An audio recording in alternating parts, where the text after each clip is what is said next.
Assalomu alaykum.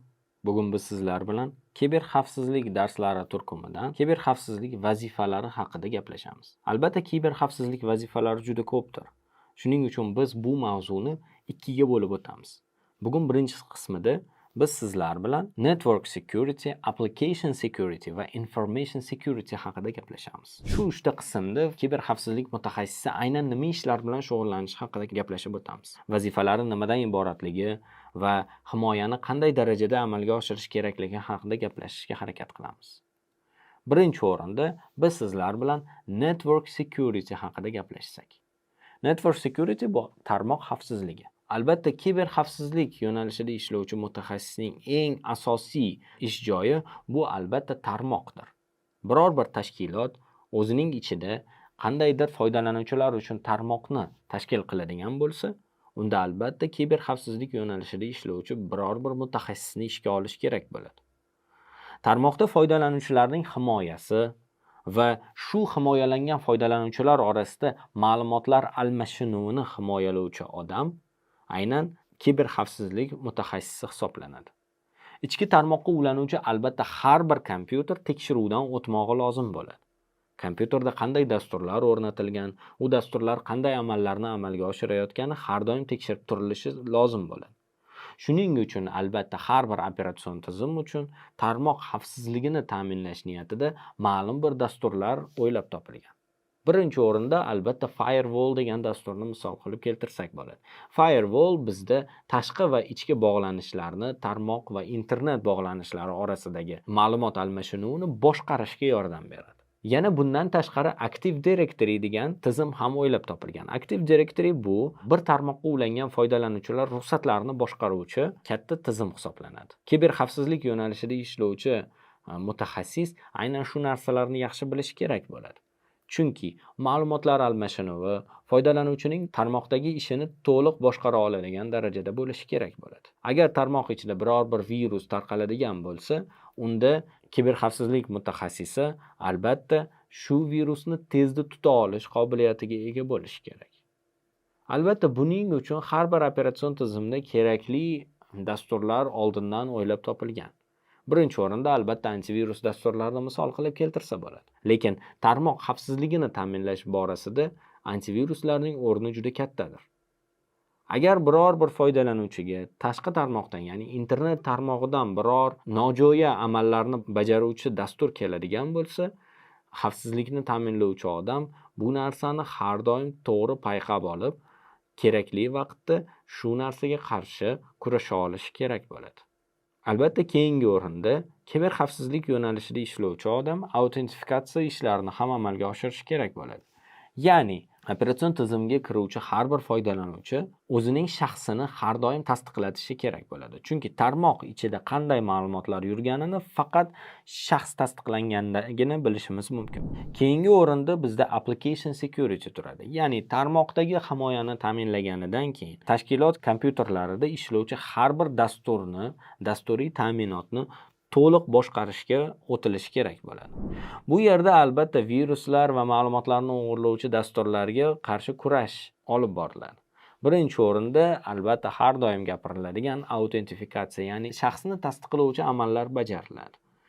Autentifikatsiya va avtorizatsiyadan o'tganidan keyin ma'lumotlarni shifrlashga o'tiladi. Ya'ni kompyuterga tushuvchi, kompyuterdan chiquvchi ma'lumotlar har doim shifrlangan ko'rinishda bo'lishi kerak bo'ladi.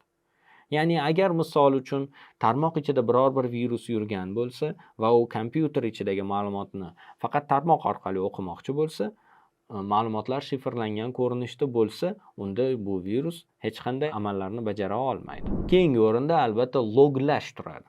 Loglash degani bu operatsion tizimda yoki bo'lmasam biror bir dastur ichida amalga oshiriluvchi har bir qadamlarning, har bir vazifalarning yozib borilishi deganidir. Foydalanuvchi qandaydir tugmalarni bossa, qandaydir ishlarni bajaradigan bo'lsa, aynan loglar foydalanuvchi nojo'ya ish qildimi yoki biror bir ma'lumotni o'g'irlashga urindimi yoki oddiygina o'zi bilmagan holatda qayergadir kirib qoldimi, bu narsani loglar ko'rsatib beradi. Kiberxavfsizlik mutaxassisi loglarni o'zi tuza olishi va kerak bo'lganda boshqa loglarni ham o'qiy olishi kerak bo'ladi. Har bir operatsion tizimda loglarni yozib boruvchi alohida dasturlar o'rnatilgan va shu dasturlarni ishlata bilishi kerak bo'ladi. Keyingi o'rinda albatta xavfsizlik testlari, ya'ni biror bir operatsion tizimni o'rnatishdan avval uning xavfsizlik darajasini to'liq tekshira olish mutaxassisdan talab etiladi. Ya'ni foydalanuvchi albatta o'zi bilmagan holatda har xil dasturlarni ishga tushirib ko'rishi mumkin. Va bu dasturlar agar oldindan tekshirilmagan bo'lsa, tashkilot tarmog'iga katta putur yetishi mumkin. Agar ma'lumotlarga qandaydir putur yetadigan bo'lsa, unda foydalanuvchi emas, aynan xavfsizlikni ta'minlovchi kiberxavfsizlik mutaxassisi javobgarlikka tortiladi. Keyingi o'rinda biz sizlar bilan information security haqida gaplashamiz. Information security korxona va foydalanuvchilar ma'lumotlarini tashqi ta'sirdan himoyalash bilan shug'ullanadi. Va bu holatda albatta biz yuqorida sanab o'tgan amallar ham bajariladi. Misol uchun ma'lumotlarni shifrlash. Ya'ni saqlanuvchi ma'lumotlarni to'g'ridan to'g'ri xotiraga saqlamay, ularni shifrlab turib saqlash mumkin. Shunda biz ma'lumotlar xavfsizligini ta'minlagan bo'lamiz. Ma'lumotlar xavfsizligini oshirish niyatida albatta biz antivirus dasturlarini ham kompyuterga o'rnatishimiz mumkin bo'ladi. Bu holatda biz kompyuterda ma'lumotlarni antivirus orqali himoyalashga uringan bo'lamiz. Tarmoqqa ulangan, ya'ni ichki tarmoqqa, kompaniyaning ichki tarmog'iga ulangan kompyuterlarni umumiy antivirus o'rnatish orqali himoyalasa ham bo'ladi. Ya'ni albatta har bir kompyuter bitta tarmoqqa ulanganidan keyin bu tarmoqlar bitta serverda birlashgan bo'ladi. Va shu server orqali o'tuvchi har bir ma'lumotni serverda antivirus o'rnatish orqali himoyalash mumkin bo'ladi. Agar bir kompyuterdan ikkinchi kompyuterga nojo'ya amal bajaruvchi qandaydir dastur yuboriladigan bo'lsa, serverdagi antivirus bu narsani o'z vaqtida tuta olishi kerak bo'ladi. Kiberxavfsizlik yo'nalishida ishlovchi odam bu narsaning albatta oldindan choralarini ko'rgan bo'lishi kerak bo'ladi. Keyingi o'rinda albatta yana foydalanuvchilar ruxsatlarini boshqarish turadi. Ya'ni kiberxavfsizlik yo'nalishida ishlovchi odam foydalanuvchilarning ruxsatlarini to'g'ri boshqara bilishi kerak bo'ladi. Ma'lum bir foydalanuvchiga tegishli bo'lgan ma'lumotlarni boshqa foydalanuvchi o'qiy olmasligi, agar misol uchun biror bir maxfiy ma'lumot bo'ladigan bo'lsa, unga faqat ruxsati bor odam kira olishi kerak bo'ladi. Va bu narsani kiberxavfsizlik yo'nalishida ishlovchi odam juda yaxshi tushunishi kerak bo'ladi. Keyingi o'rinda bizda yana social engineering, ya'ni ijtimoiy muhandislik turadi. Ijtimoiy muhandislik degani bu foydalanuvchilarni kiberxavfsizlik, kiberhujumlardan himoyalash maqsadida ularning qandaydir bilimlarini oshirishdir. Ya'ni foydalanuvchiga ma'lumotlarni qanday ko'rinishda saqlagan ma'qulligi, qaysi papkaga yoki qaysi faylga saqlagan ma'qulligi oldindan o'rgatib borilishi kerak bo'ladi. Serverda himoyalangan muhit qayerdaligi, agar internetga chiqish kerak bo'lsa, qanday saytga kirish mumkin yoki mumkin emasligini o'rgatish aynan social engineering hisoblanadi.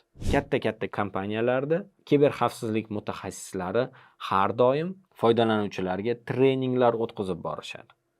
Bu treninglarda har doim ma'lumotlarni qanday himoyalash mumkinligi va qayerlarga kirish mumkin emasligi, qayerda qanday ma'lumotlarni to'ldirish mumkin va qayerda mumkin emasligi har doim ko'rsatib boriladi. Mana shu narsa kiberxavfsizlikda information security ga kiradi. Ya'ni ma'lumotlarni himoyalash niyatida foydalanuvchilar bilan ham kiberxavfsizlik mutaxassisi ishlashi kerak bo'ladi. Bugun biz sizlar bilan kiberxavfsizlikning eng asosiy birinchi 3 ta vazifalarini ko'rib chiqdik. Keyingi darsimizda biz sizlar bilan yana qo'shimcha vazifalar haqida gaplashamiz. Keyingi darslarimizda ko'rishguncha xayr.